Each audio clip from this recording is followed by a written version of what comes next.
Hi guys! Welcome po kayo sa YouTube channel ko. Nag-a-upload po ako ng mga video tutorials. Kaya kung interesado po kayo sa iba ko pang tutorials, pwede nyo po bisitahin ang aking channel. Thank you po.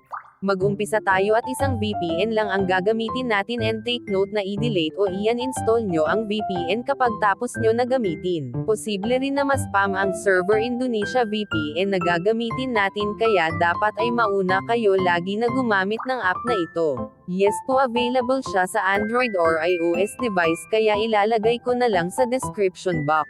Pwede rin ito sa old Facebook account, kaya maswerte ka kung makita mo ang video tutorial ko na ito. Skip nyo lang kung may ads na lalabas.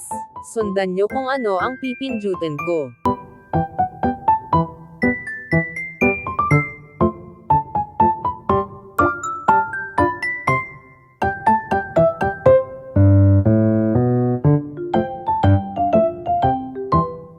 Hintayin nyo mag-connected.